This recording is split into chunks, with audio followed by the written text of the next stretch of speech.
اللهم صل وسلم عليه وزد وأدم وأنعم وتفضل وبارك بجلالك وكمالك على زين عبادك وأشرف عبادك أسعد العرب والعجم وإمام طيبة والحرم وترجمان بلسان القدم ومنبع العلم والحلم والحكمة والحكم أبي القاسم اللهم صل وسلم وبارك عليه سيدنا وحبيبنا وشفيعنا ومولانا محمد اللهم صل وسلم وبارك عليه زد وشرفا يا رب وكرما وتعظيما ورفعة ومهابة وبرا ورضي الله تبارك وتعالى عن ذوي الفخر العلي والقدر الجليل ساداتنا وأئمتنا وموالينا أبي بكر وعمر وعثمان وعلي رضي الله عنهم الحسن ثم الحسين وعن بقية الصحابة وقرابة رسول الله صلى الله عليه وعليهم أجمعين والحمد لله رب العالمين.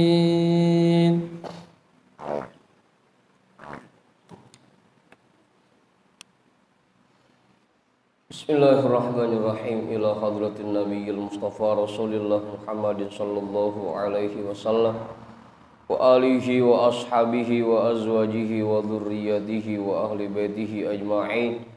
Ila hadrati sadatina wa mawalina Abi Bakr wa Umar wa Uthman wa Ali radhiyallahu anhum.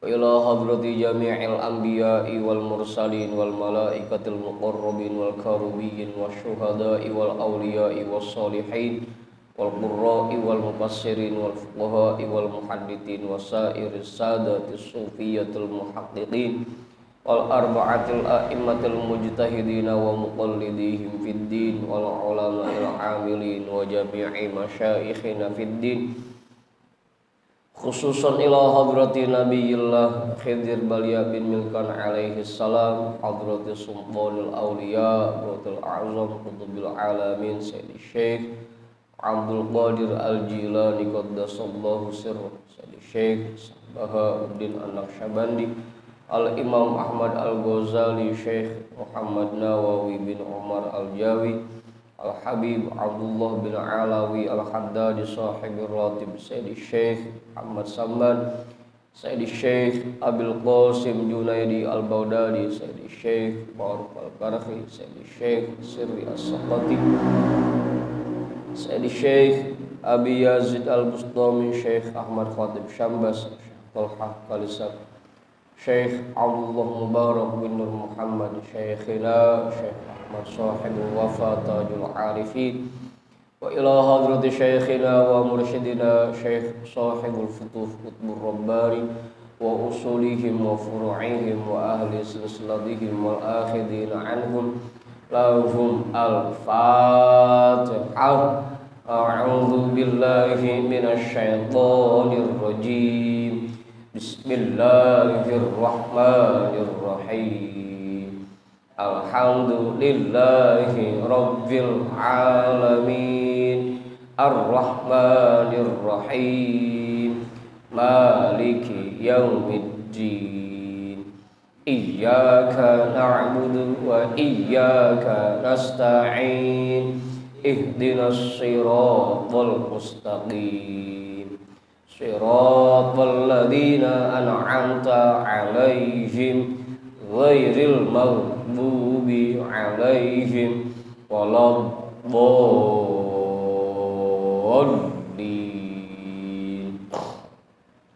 Amin.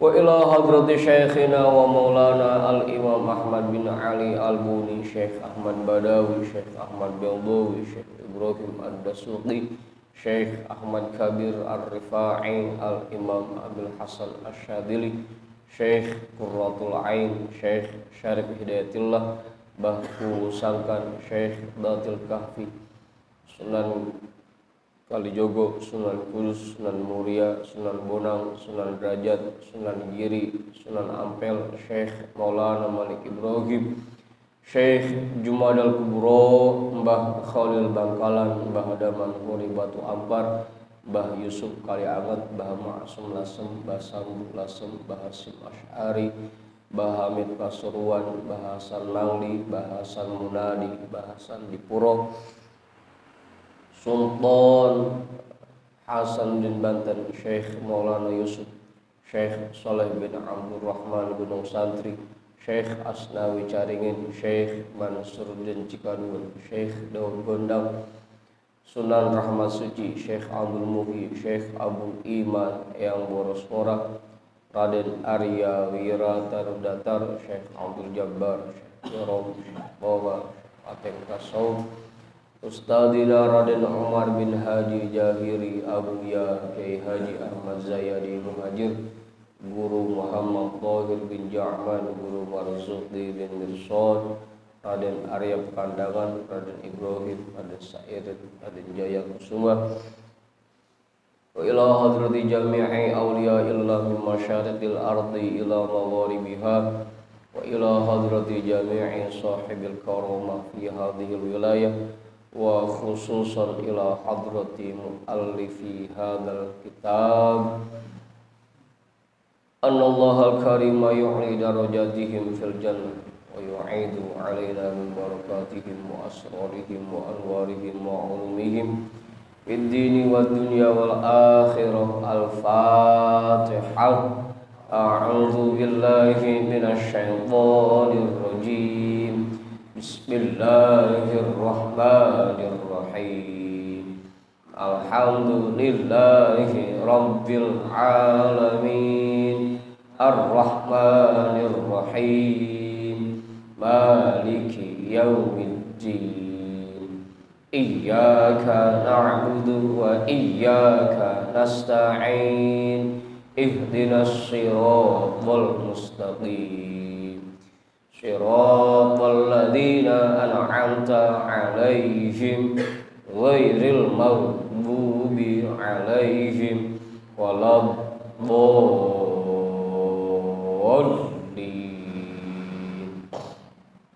Amin.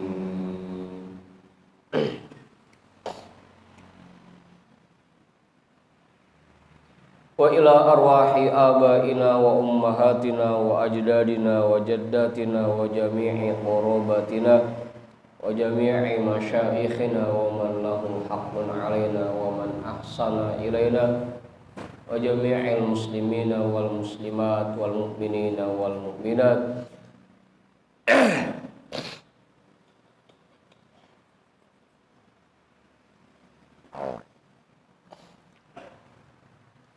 khususan ila hadrati abina Adam wa ummina Hawa wa jami'i rijalillah al-mawjud fi hadzal majlis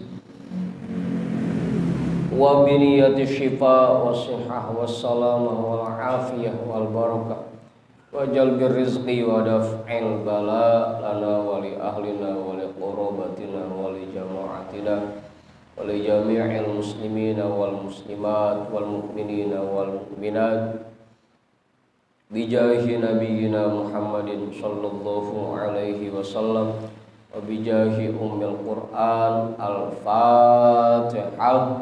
A'udzu billahi minasy syaithanir rajim. Bismillahirrahmanirrahim.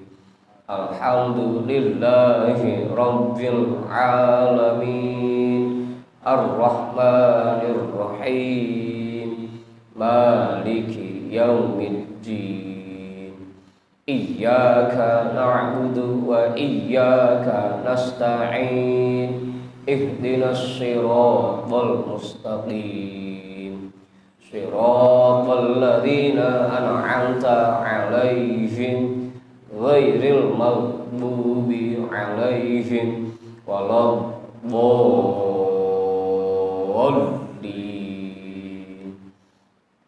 Amin.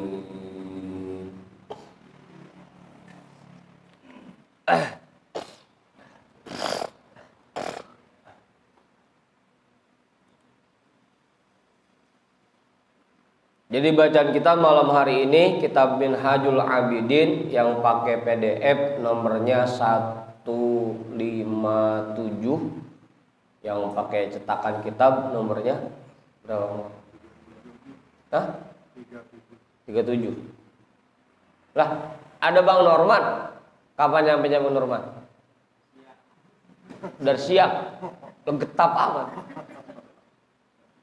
Jadi begitu, lagi getapnya getap, lagi awang-awang.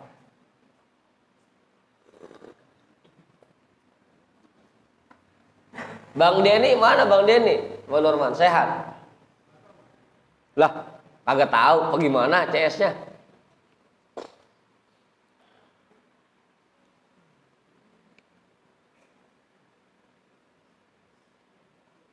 Bang Jamal yang baru nyampe sehat? Alhamdulillah.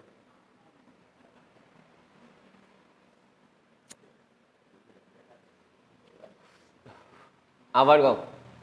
Lu badan masih gede begitu, kan kurang sehat. Sehat. Pasal baru. Iya. Kiai udah ketemu Kiai. Bang Jamal udah. Bang Udin udah. Bang Udin sehat Bang Udin. Bang Mantap udah ketemu. Bang Sarip ada kitabnya. Kitab putih. Iya. Bang Komeng udah ketemu bacanya. Udah. Bang Taufik, Bang Dika udah. Ada Bang Tonah. Ini belakang Bang Taufik siapa ini? Oh, bocah roh bebek. Kalingan.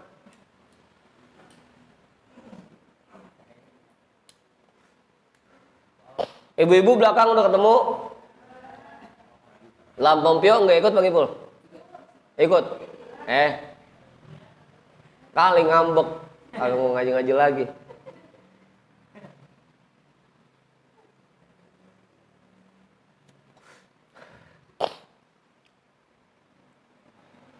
Bismillahirrahmanirrahim. Alhamdulillahi rabbil alamin. Wabihi nasta'inu ala umurid dunya waddin.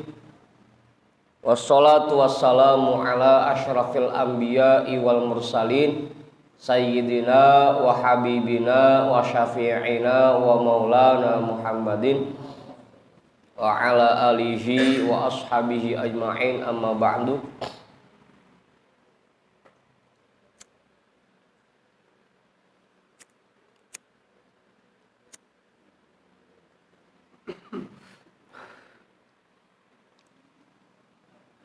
Rabbi syrah li sadri wa yassir li amri wahlul 'uqdatam min lisani yafqahu qawli.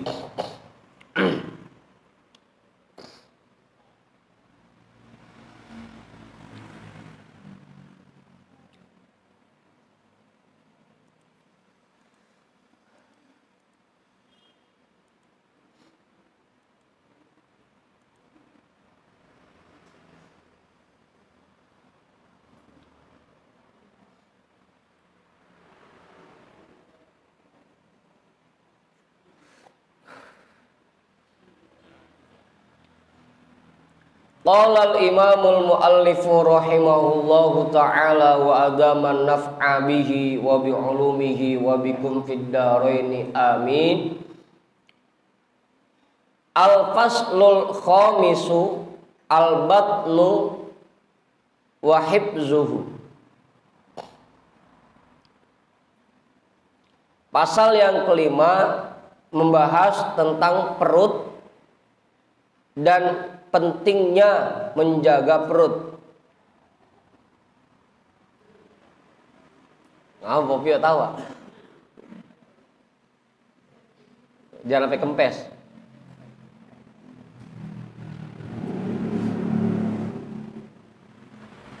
Apa ibu? Dan pentingnya menjaga perut. Thumma 'alaika bihifzil batni wa islahihi. Fa innahu asyaqqul a'dha'i islahan 'alal mujtahidi wa aktaruha mu'natan wa syughlan wa a'zamuha ataron wa dhararon li'annahul mamba'u wal ma'dinu.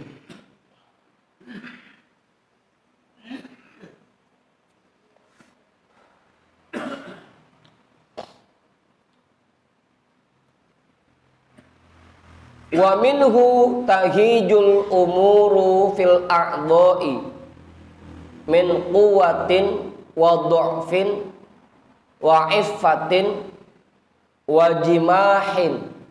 Pakai hak ya, bukan pakai ain. Wa jimahin wa nahwihi. Apa ge? Ganti pakai hak ge. Wa jimahin. Kalau pakai ain jadi jima jadinya. Hubungan laki sama bini.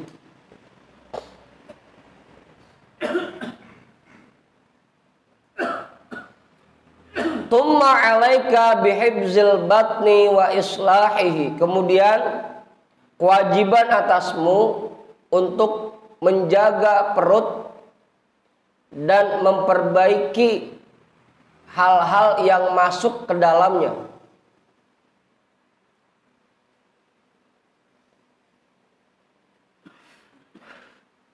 Jaga perut artinya jangan sampai apa yang masuk ke dalam perut enggak kita perhatiin lagi, apakah ini haram, halal, gitu. Kita enggak perhatiin lagi. Itu namanya menjaga perut.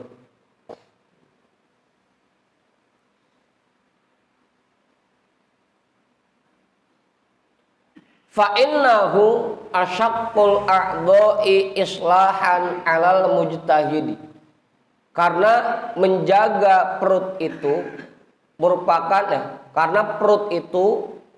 merupakan anggota tubuh yang paling sulit diperbaiki bagi orang-orang yang sedang mujtahid, bagi orang-orang yang sedang berjalan menuju Allah. Paling sulit diperbaikinya. Apa tuh?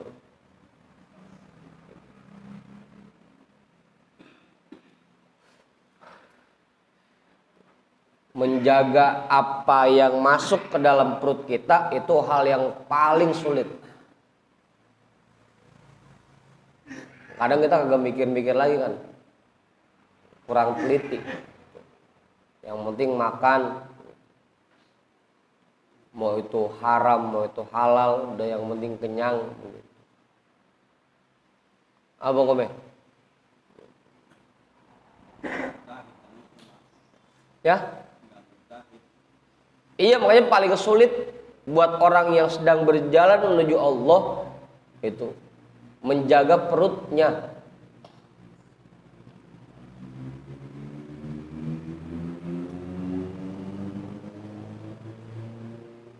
Paling sulit. Wa aktaruha mu'natan wa syughlan.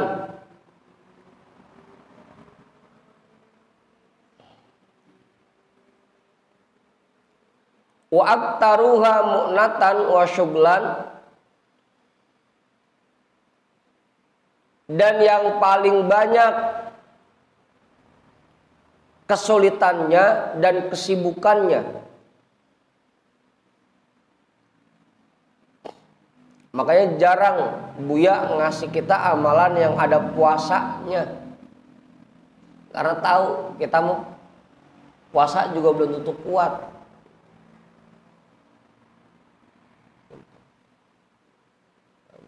Oh, karena paling berat itu. Punya amalan yang ada puasanya itu berat itu. Sekalinya bisa puasa cuma kagak makan kagak minum doang. Gitu.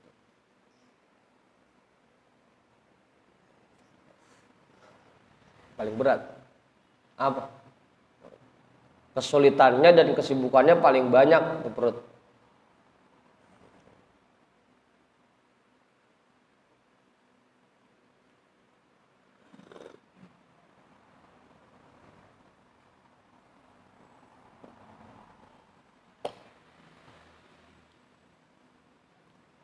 Wa a'zamuha dororon wa ataron. Dan perut itu merupakan anggota tubuh yang paling besar bahayanya dan pengaruhnya.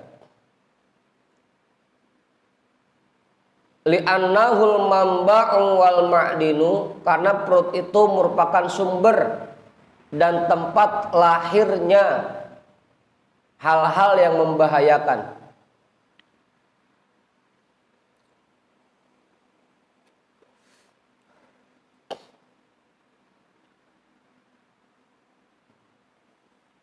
Wa minhu tahijul umuru fil a'dha'i.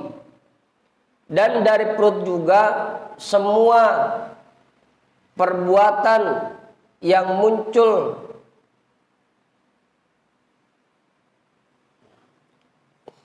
dan dari perutlah lahirnya semua perbuatan yang muncul pada anggota badan.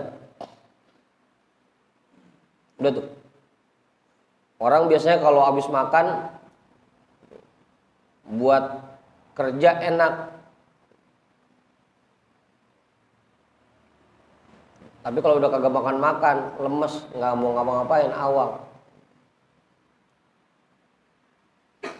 Makanya biasanya orang kalau dikasih makan semangat ya. Lain sama Mas Wahyu, habis makan larinya ke mata.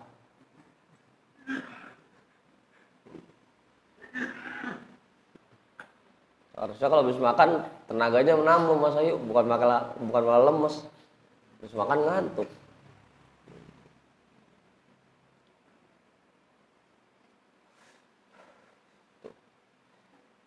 Min kuwatin, dari kekuatan, wa dha'fin, dan kelemahan. Orang bisa kuat, bisa lemah, itu sumbernya dari perutnya. Kalau perutnya kenyang, kuat. Kalau perutnya kosong, lemah.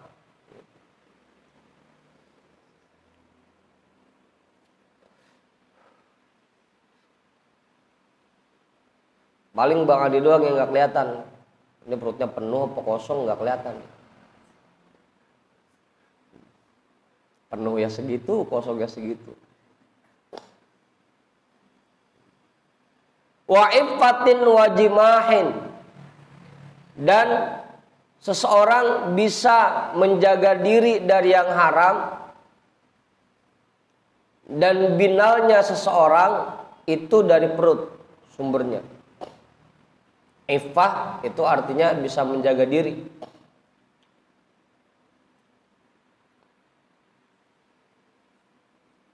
Wa nahwihi, dan yang lain sebagainya.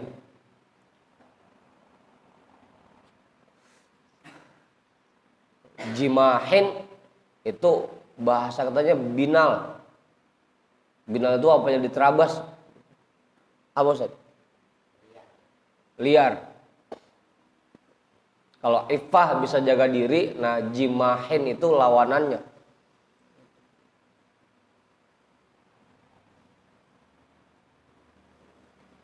Fa'alaika idzan bisyanatihi 'anil harami wasyubhati awalan. Tumma an fudulil halali taniyan. Fa'alaika, maka kewajiban atasmu jika seperti ini, kalau seperti ini, bisyanatihi, untuk menjaga perutmu anil harami wasyubhati awalan, dari yang haram dan yang subhat pertama-tama, tsumma an fudulil halali tanian, kemudian dari mengkonsumsi yang halal secara berlebihan. In kanat laka himmatun fi ibadatillahi ta'ala, jika kamu memang memiliki niat yang kuat untuk beribadah kepada Allah Ta'ala. Kalau kita pengen kuat ibadah, pengen enteng ibadah kepada Allah, kuncinya satu: jaga perut kita jangan sampai masuk yang haram dan yang syubhat. Yang pertama. Kemudian jaga perut kita jangan sampai mengkonsumsi yang halal secara berlebihan.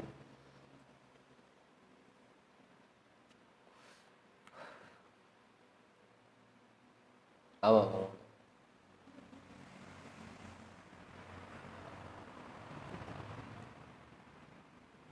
Udah tuh, jelas. Ustaz Tiri nambahin enggak? Bang Budin, jelas. Amal haramu wa syubhatu fa innama yalzamuka litalatati umurin. Adapun yang haram dan yang syubhat, kamu kewajiban menjaga perut dari dua hal itu karena tiga alasan.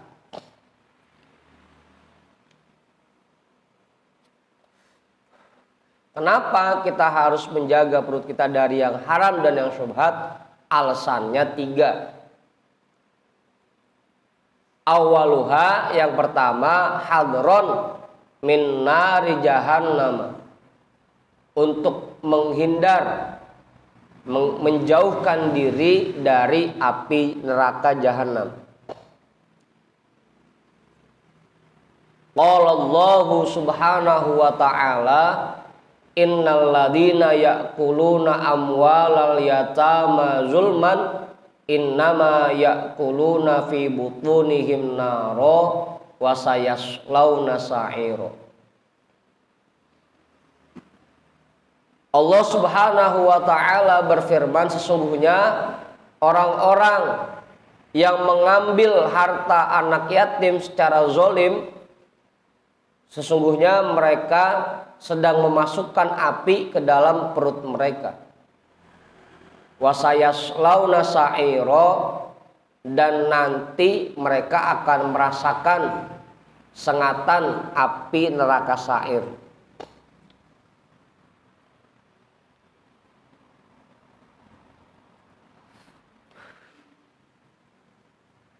Udah tuh.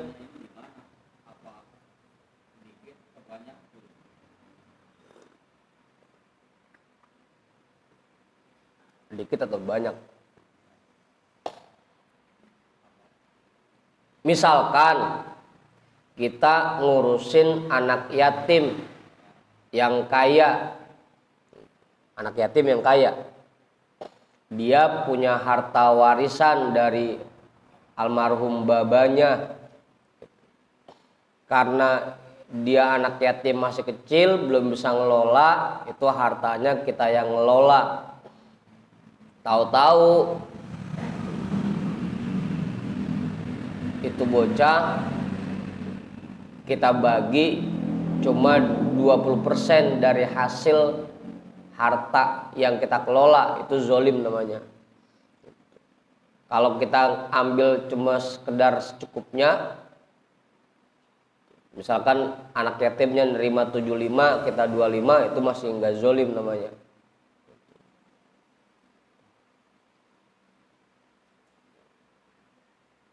Jarang ya yang ngurusin yatim begitu ya. Biasanya sekali sama emaknya.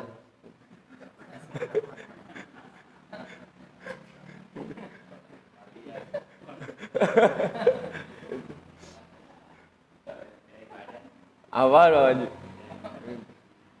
Ya, orang sekarang jarang ngurusin anak yatim begitu.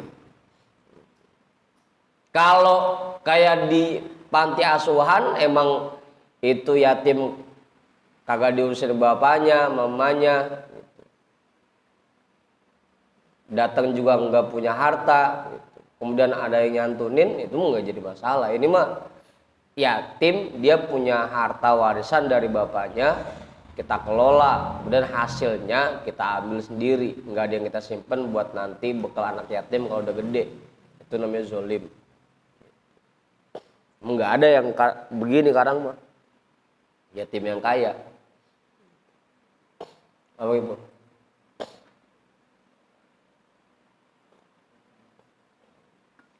Paling yang biasa terjadi di kampung kita, begitu bagi harta waris, misalkan saudaranya 3, yang satu udah meninggal, dia punya anak,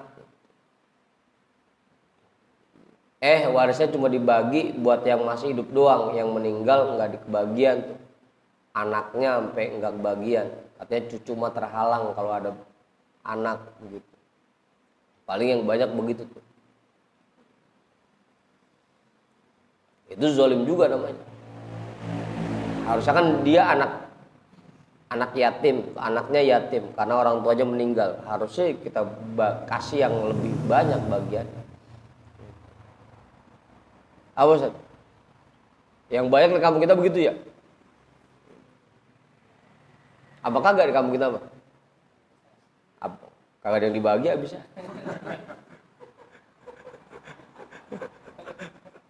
Apa yang mau dibagi-bagi?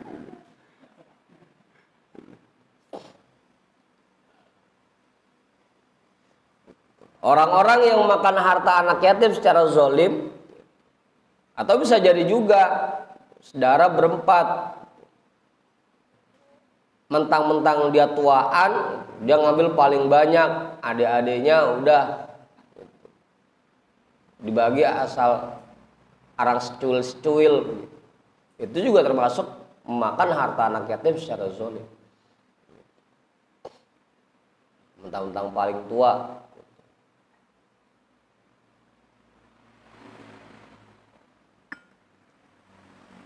Mereka sebenarnya sedang memasukkan api ke dalam perut mereka, dan nanti mereka akan merasakan sengatan neraka sa'ir. Wa qala an-nabiyyu sallallahu alaihi wasallam, kullu lahmin nabata min suhtin fannaru aula bihi. Atau kalau redaksi lainnya yang susah dirapal, kullu lahmin nabata min haramin gitu. Yang biasanya dibacain mah. Jarang yang pakai redaksi suhtin. Ustaz ya. Nabi sallallahu alaihi wasallam bersabda, setiap daging yang tumbuh dari makanan yang haram, maka neraka lebih utama untuknya. Kalau ada daging di badan kita yang itu sumbernya dari yang haram, maka daging yang kayak begitu urupnya dibakar.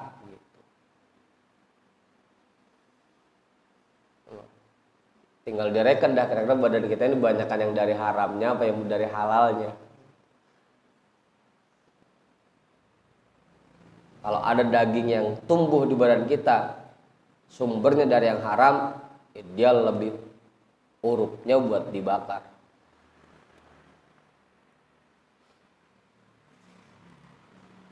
Oke.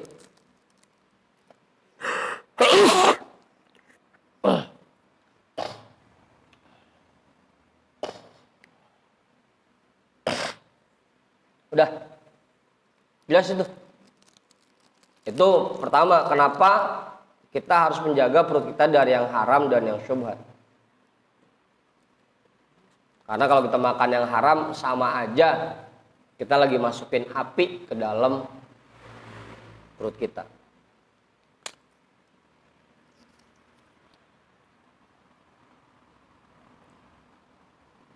Awal.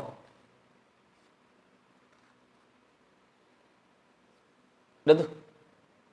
Apa Ustaz?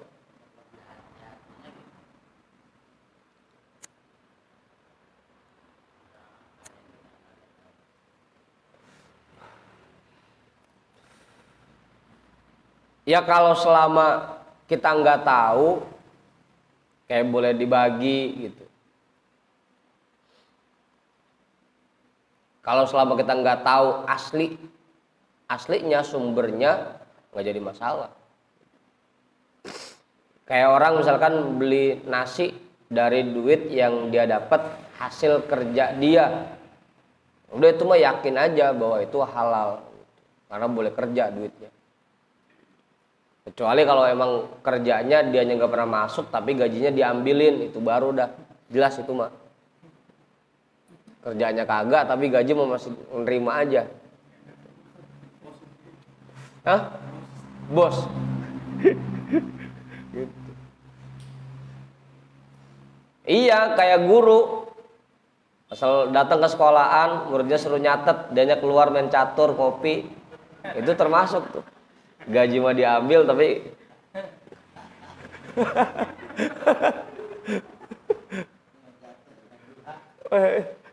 sebagai dua.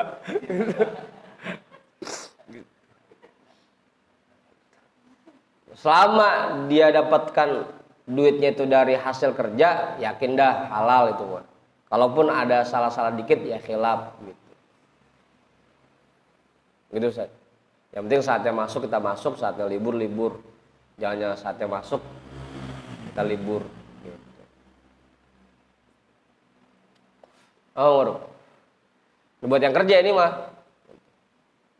Kon bayangkan nggak kerjanya.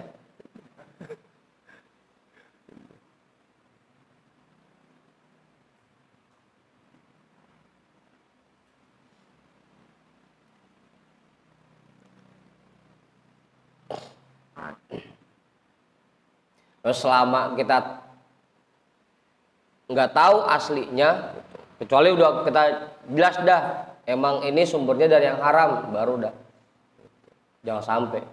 Tapi kalau masih remeng-remeng, udah yakin aja halal. Kayak kita masuk ke warteg atau ke Padang, jangan pakai nanyain dulu, Mbak, ini ayamnya waktu motongnya baca bismillah apa kagak? Nggak usah, makan aja. Yakin udah itu mau boleh beli begitu. Hah?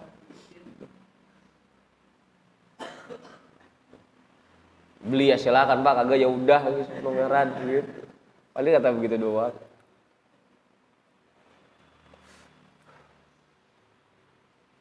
Apa loh?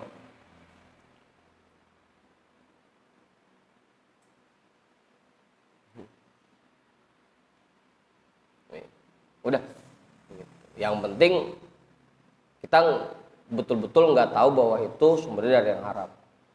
Udah, yakin aja halal ini. Apalagi dari boleh kerja.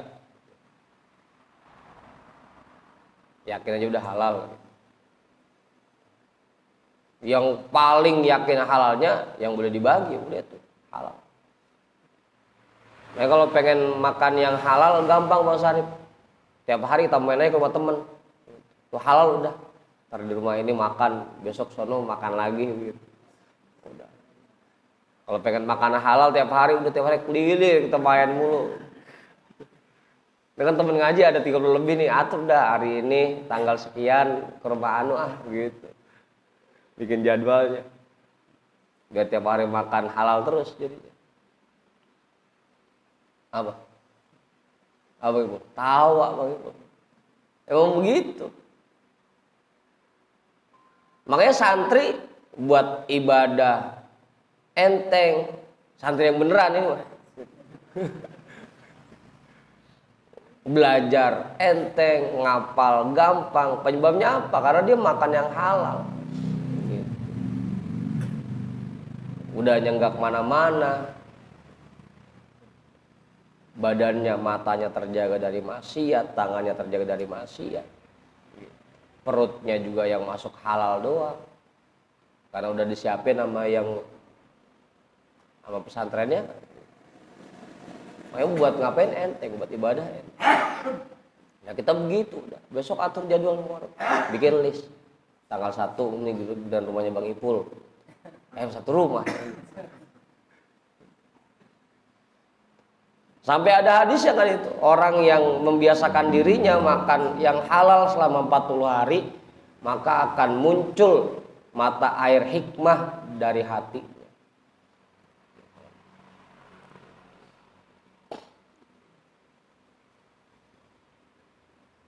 Apa Ustaz?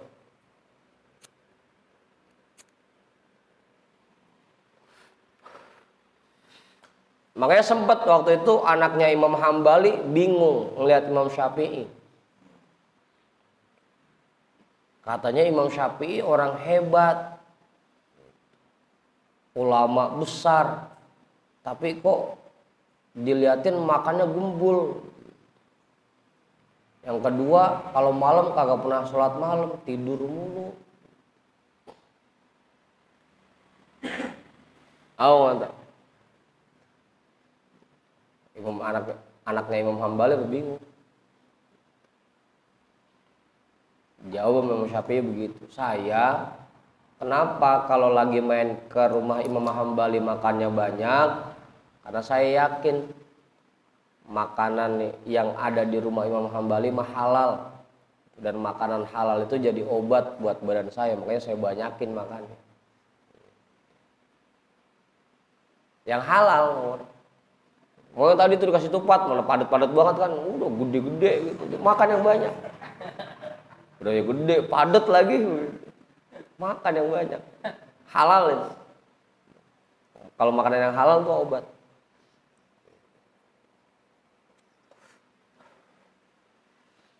Yang kedua, kenapa kalau malam Imam Syafi'i kagak pernah sholat malam? Karena beliau begitu merem, langsung dibukakan 70 bab tentang ilmu fikih oleh Allah. Jangankan meleknya, beliau meremnya aja langsung dibukakan 70 pintu bab fikih. Kalau kita meleknya aja kagak buka gitu. Meleknya kagak paham-paham lagi merem gitu. Itu Imam Syafi'i.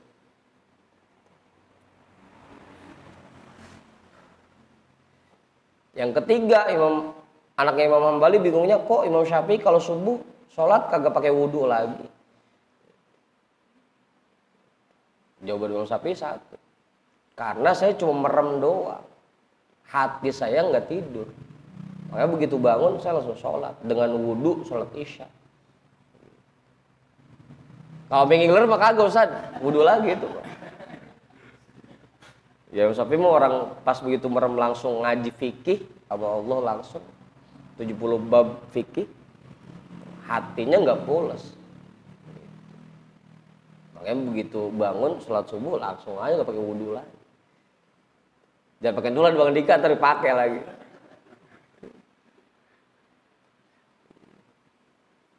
Nanyanya begitu, kalau kita subuh bangun langsung sholat agak wudhu dulu begitu.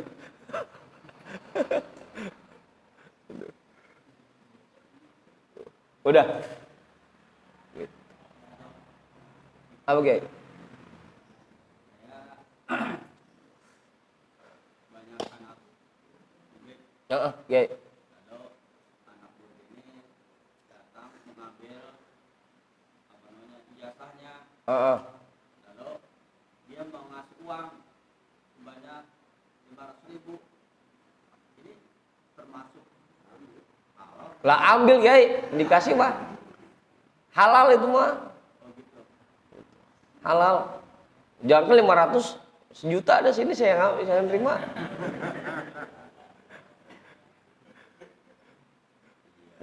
Udah itu mah, kalau dikasih mah terima aja. Pokoknya kalau boleh dibagi, udah yakin halal tuh. Jangan pakai tanya, ini lu boleh nyopet apa paling di mana gitu, jangan. Yakin halal itu kalau dibagi. Hah?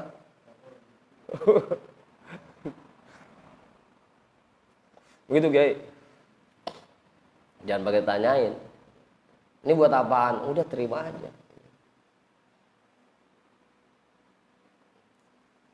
Makanya Ustadz berkah-berkah. Nasi dibagi, duit dibagi, berkah-berkah makanya.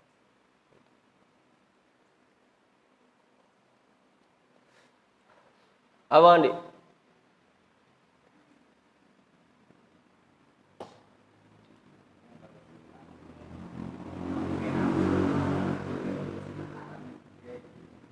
Ah.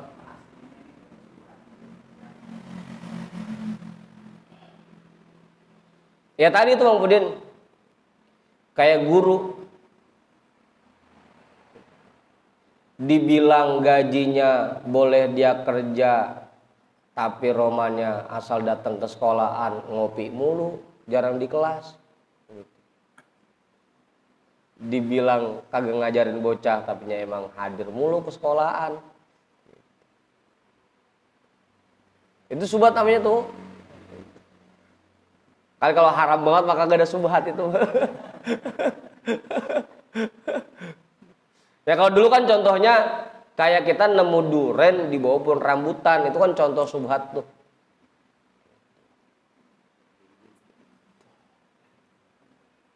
Apaan? Itu contoh subhat namanya. Apa? Mangga.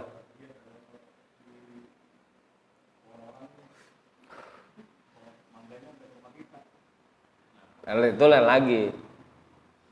Pokoknya apa yang cabang yang menjorok ke rumah kita itu punya kita. Apa nih Kak? Ada orang nanam pohon mangga di dalam rumahnya, cuma cabangnya keluar dari pagar rumahnya. Itu berarti mangga yang di luar pagernya itu punya umum begitu.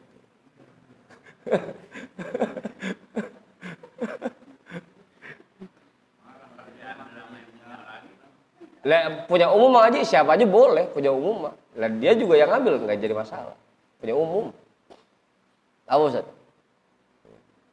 Itu subhat begitu Bang Pudin. Kelihatannya dari boleh kerja tapi robana kerjanya ngasuh mulu, itu subhat namanya. Kali kalau dibilang haram ntar marah Ustaz diri gitu. Subhat.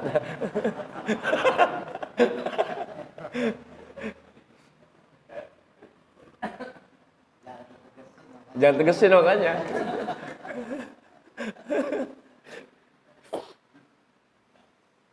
Begitu.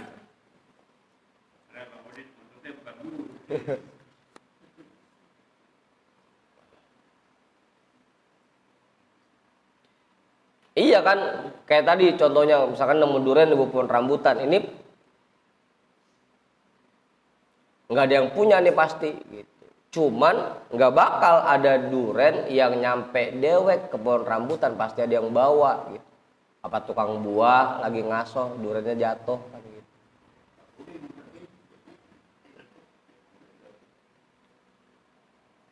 Contoh subhat begitu. Kalau nemu ikan emas di kali itu mah jelas haram punya orang itu. Nggak ada emas liar soalnya pasti dipiara dia mah. Entah lagi banjir kanjut atau gimana gitu. Abang Komeng mancing di kali dapat emas, jangan girang Bang Komeng, lepas lagi punya orang ini mah begitu. Girang kok, mancing di kali dapat emas, dapat ikan emas.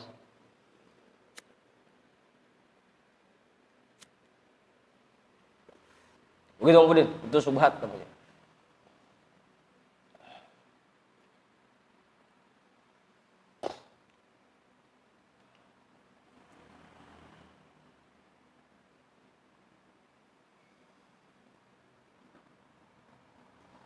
Atau yang nggak ada nas yang mengharamkan juga nggak ada nas yang menghalalkan. Tapi biasanya kita pakai kaidah gitu.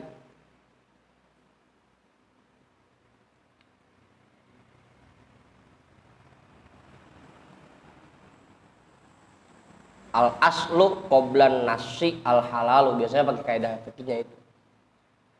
Pada aslinya segala sesuatu yang belum diberikan nasnya hukumnya halal. Kayak nangka, rambutan, itu Rasul nggak pernah nyebut dalam hadisnya bahwa nangka itu halal, itu nggak pernah. Ada Ustaz hadis tentang nangka? Kagak ada kan? Al aslu qoblan nasi al halalu. Hah? Kagak.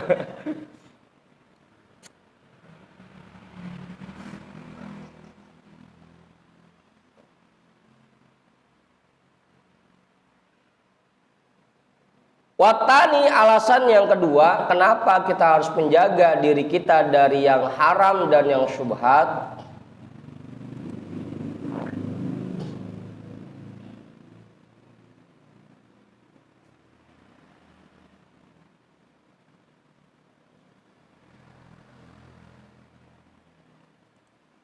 Anna akilal harami wa syubuhati matrudun la yuwaffaqu lil ibadati. Bahwa orang yang masih mengkonsumsi makanan yang haram dan yang syubhat, dia tertolak, terusir, la yuwaffaqu lil ibadati, tidak akan diberikan taufik untuk ibadah. Makanya kalau ada pertanyaan kenapa kita buat ibadah ini masih berat, berarti jawabannya satu. Karena mungkin kita masih suka makan yang haram. Matrudun la yuwaffaqu lil ibadati, tidak diberikan taufik untuk ibadah. Buat sholat berat, buat ngaji berat. Kenapa penyebabnya? Akilal harami, karena dia masih suka makan yang haram. Apa Ibu?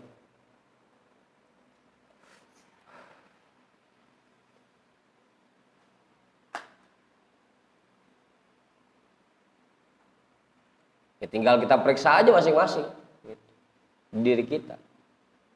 Kalau Romana buat berangkat malam Rebo berat, malam Jumat berat, ya berarti ama sholat juga awang, ama zikir rada males, udah. Berarti jawabannya kita masih suka makan yang haram. Entah itu kita sadarin atau enggak kita sadarin.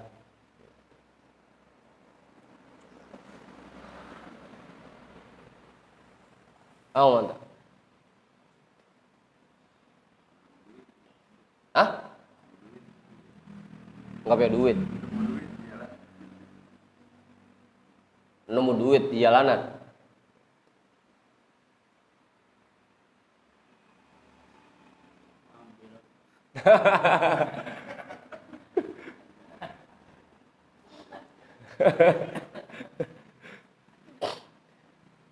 Kita yakin bahwa duit itu nggak bakal bisa ada di pinggir jalan kalau nggak ada orang yang bawa. Makanya pasti yang namanya duit jatuh di pinggir jalan ini punya orang. Pungut boleh, pungut. Cuma umumin di masjid selama setahun. Apaan? Asal setiap Jumatan diumumin, bapak-bapak, bagi yang merasa kehilangan duit 5.000, kemarin saya nemu di jalanan. Gitu. Umumin tuh selama setahun. Kalau setahun udah nggak ada yang ngaku, baru udah punya kita.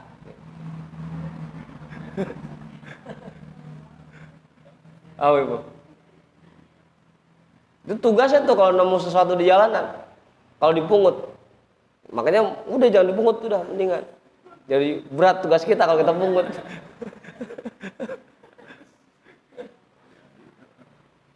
Awur. Iya.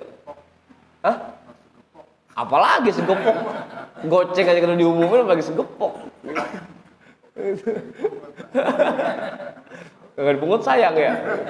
Ya pungut dah, cuma setiap Jumatan umumin. Berat juga. Setahun ngumumin itu. Kalau udah setahun nggak ada yang ngakuin, baru udah jadi punya kita. Dan lagi biasanya kalau kita mengut sesuatu di jalanan, ntar hilangnya 10 lipat. Kita mengut goceng, ntar gak hilang gocap duit kita. Gitu. Mengut 10.000, ntar gak hilang 100.000.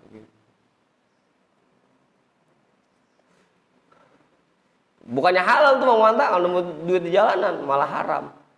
Haramnya gitu, karena pasti ini duit orang. Nggak bakal ada duit terbang dewek jatuh di situ. Pasti ada orang yang bawa. Dan tugasnya satu tadi, ngumumin di masjid kalau kita pungut setiap Jumatan.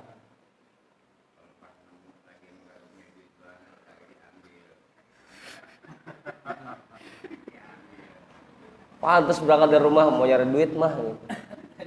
Nyari sih nutur jadinya.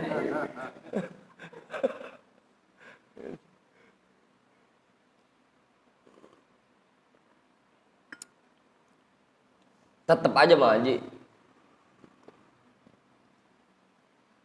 Ya kalau bisa mah jangan dipungut, tugasnya berat soalnya kalau dipungut. Begitu mantap. Meskipun itu cuma 500 rupiah lah. Koinan kita pungut, udah setiap Jumatan umumin dah tuh. Selama setahun. Hah? Iya udah nggak usah dipungut, biarin. Apaan?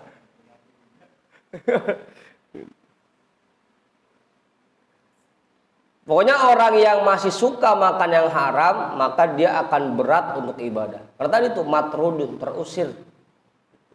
Id la yasluhu li khidmatillahi ta'ala illa kullu tahirin mutahharin. Karena yang layak untuk berkhidmat kepada Allah Ta'ala hanyalah orang-orang yang suci dan yang disucikan. Orang yang badannya kotor dan belepotan dengan yang haram, dia nggak layak untuk berkhidmat kepada Allah. Makanya sama Allah sengaja nggak dikasih taufik buat ibadah, kotor.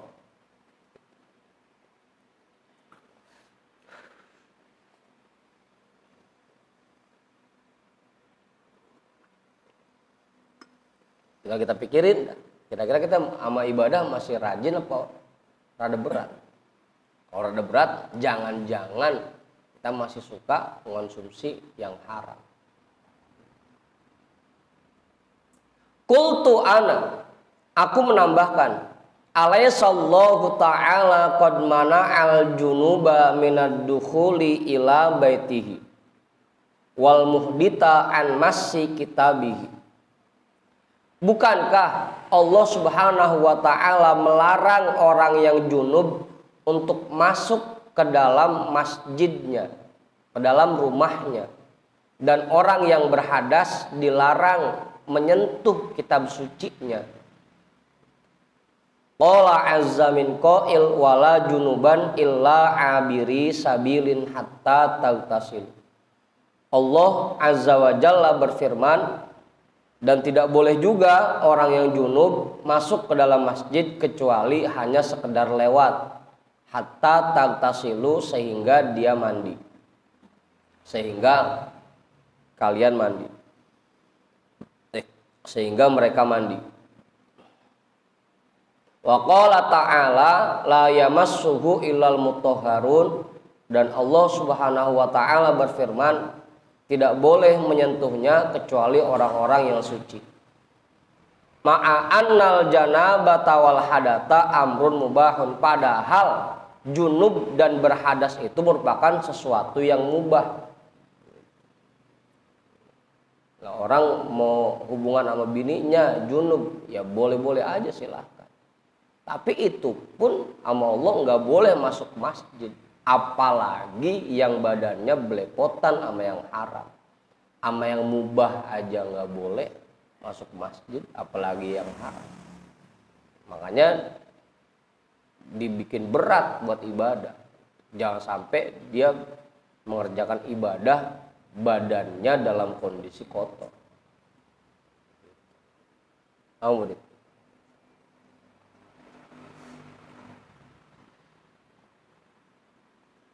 Nah, kisah bapaknya Syekh Abdul Qadir kan begitu. Syekh Abi Soleh dulu kan setiap malam dia bisa menghatami Al-Quran. Tahu-tahu berat, jangankan sampai hatam, buat baca selembar aja berat. Dia mikir lama, apa penyebabnya kira-kira. Dia baru inget kemarin mengut apel yang kanyut di kali, dia makan. Cuma gara-gara itu doang.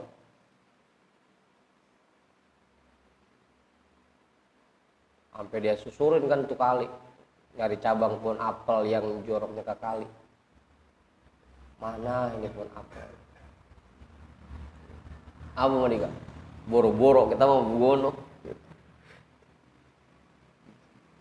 Apa Mudin? Yang ada gue mumpung orang kagak tahu.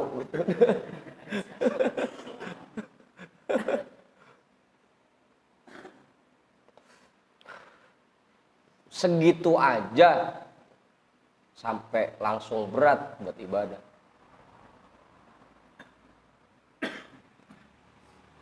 Fakaifa biman huwa mungomisun fi qadaril harami. Bagaimana menurutmu dengan kondisi orang-orang yang memang berlumuran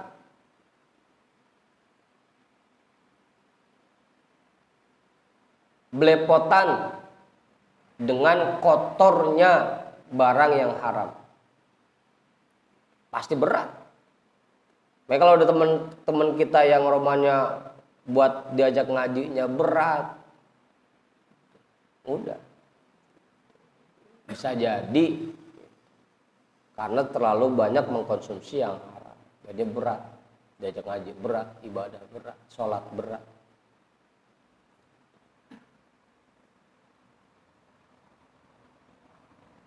Abang Tonah, wa najasat disuhti wa syubhati, dan berlumuran najis hal-hal yang haram dan yang syubhat. Najisnya barang yang haram dan yang syubhat.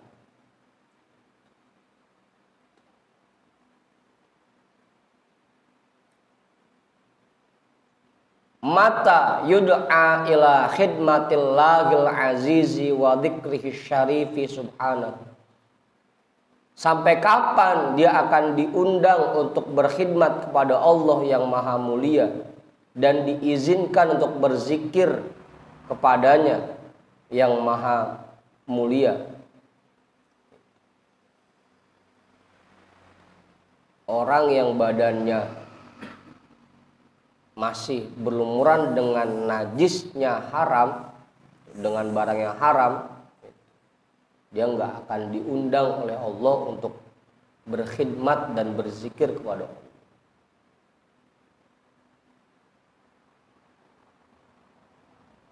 Allah. Kalla fala yakunu dzalika. Bahkan bisa jadi tidak akan diundang sama sekali. Fala yakunu dzalika.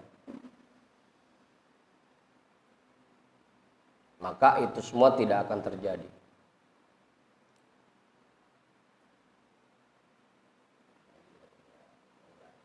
Apaan? Iya, makanya kan kita disuruh tobat, Bang Pudin. Kita sadar betul bahwa badan kita ini masih banyak yang haramnya. Udah tobat dari sekarang, agar kita diizin untuk berkhidmat kepada Allah. Begitu. Ya tinggal koreksi masing-masing dah. Kira-kira kita masih berat buat ibadah apa enggak? Kalau rasanya lagi berat ibadah, ya udah buru-buru tobat.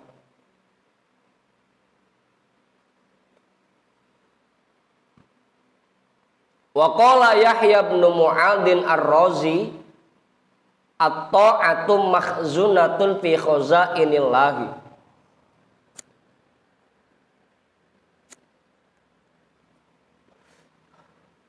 Wa miftahuha ad-du'a'u wa asnanuhu al-halalu.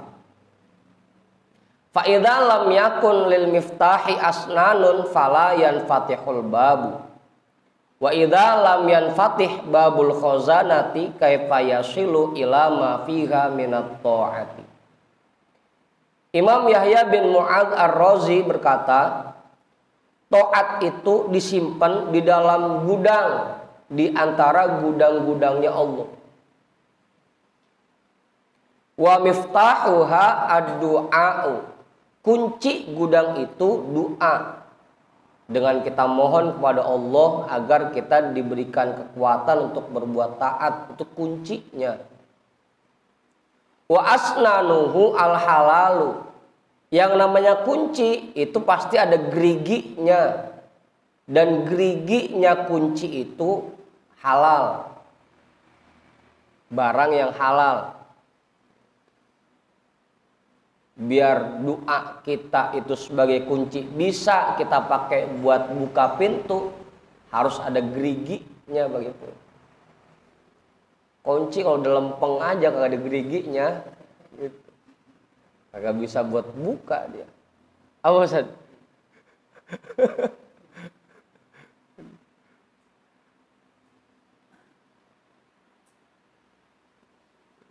Dadol.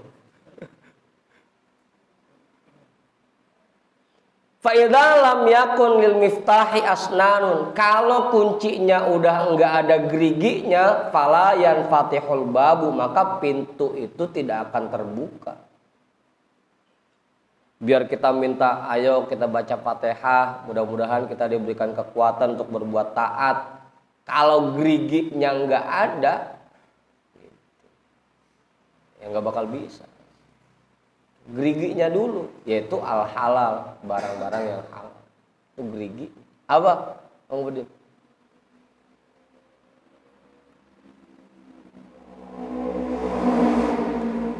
wa idza lam yanfatih babul khazanati kaifa yasilu ila ma fiha minat ta'ati. Kalau pintu gudangnya tidak terbuka, bagaimana mungkin dia bisa sampai untuk mengambil taat yang ada di dalamnya? Karena taat itu disimpan oleh Allah dalam gudang. Kuncinya doa dan gerigi kuncinya itu halal. Apa Andi? Begitu Bang Sarip. Kalau Bang Sarip lagi berat ibadah, udah tobat buru-buru, jangan-jangan kita habis ngerjain yang haram atau makan yang haram. Jadi berat buat ibadah. Buru-buru tobat, istighfar dah 100 kali.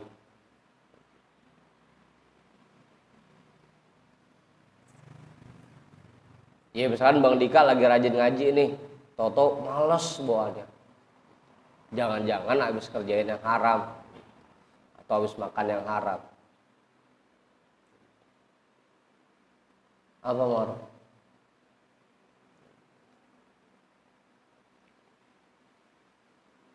Dikit lagi. Watal itu alasan yang ketiga, anna akilal harami wa syubhati mahrumun min fi'lil khairi. Bahwa orang yang masih suka mengkonsumsi yang haram dan yang syubhat, dia akan dijauhkan dari perbuatan baik. Pokoknya sama kebaikan berat dah.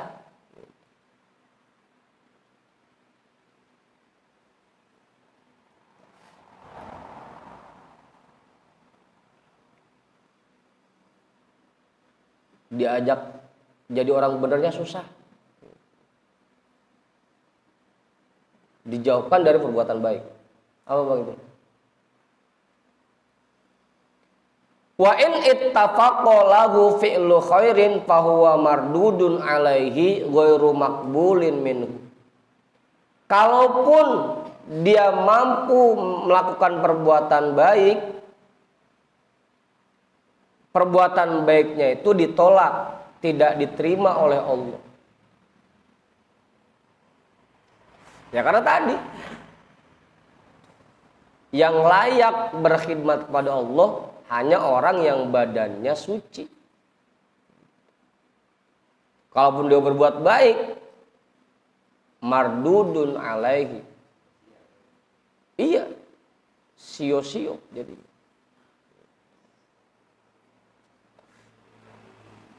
Apa Ustaz?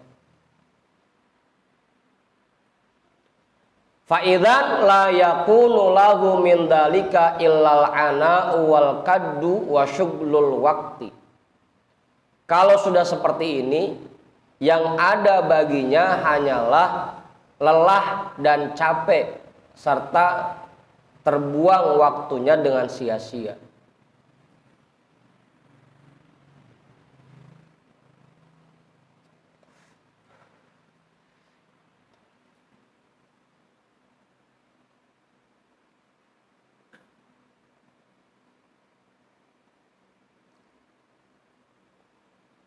Apa Budi? Ngapa nih Kak? Kalau mata kita berat dipakai ngaji, jangan-jangan mata kita sering dipakai buat ngeliat yang haram.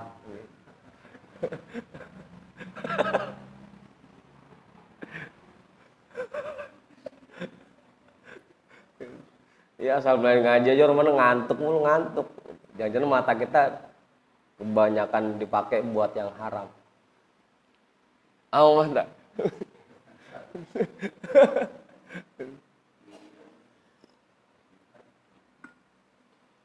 Ya kan kita kan tukang begadang semua ya. Mau ngaji kayak mau kagak kayak begadang udah pokoknya begitu. Ngapa asal dipakai buat ngaji rumahnya ngantuk mulu. Tapi kalau begadang kagak danta rumahnya seger aja begitu.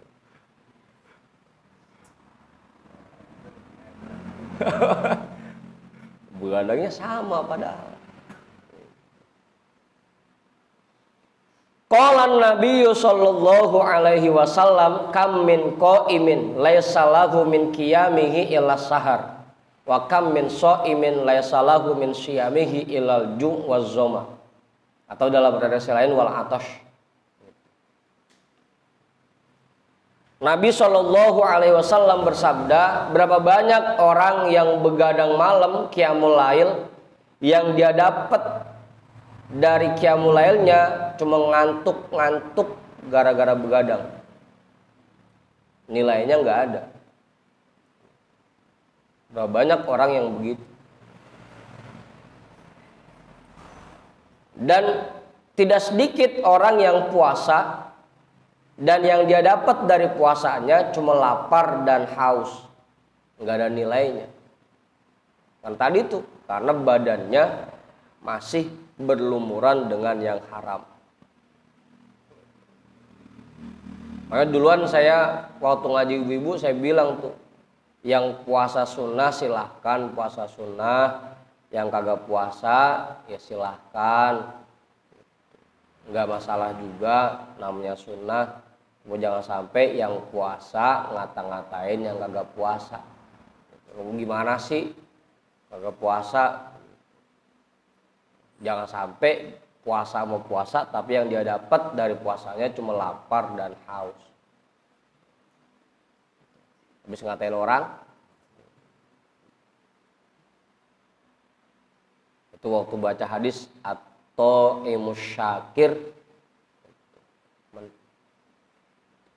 orang yang makan dengan rasa syukur mendapat pahala yang sama dengan orang yang puasa dan sabar. Gitu Bang Ipul. Ya puasa aja, jangan pakai ngatain yang kagak puasa. Gimana sih kagak puasa? Itu kan sunnah. Besok nih puasa tarwiyah sama puasa Arafah. Gimana sih kagak puasa?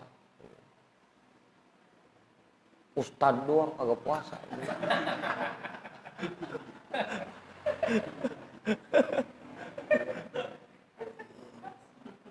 Apa? Daripada lu puasa ngata-ngatain orang begitu.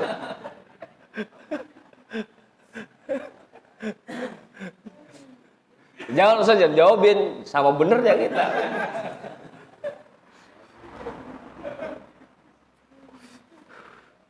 Apa itu? Ya kan ada aja begitu, puasa-puasa tapi ngatain orang yang kagak puasa. Udah dasaran sunnah ini yang mau puasa ya silahkan, yang nggak puasa ya silahkan. Jangan sampai puasa mau puasa tapi yang dia dapat dari puasanya illal ju' waz zama, cuma lapar dan haus, nggak ada nilainya. Itu karena dia masih mengerjakan yang haram.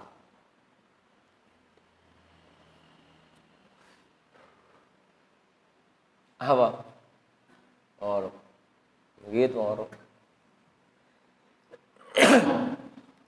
Wa an Ibni Abbas radhiyallahu anhuma la yaqbalullahu sholatan mri'in wa fi jawfihi haramun. Dari sahabat Ibni Abbas radhiyallahu anhuma, Allah tidak menerima sholat seseorang dan di mulutnya ada yang haram.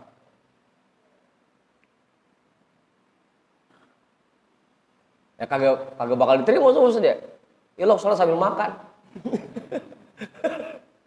Di perutnya ada yang haram.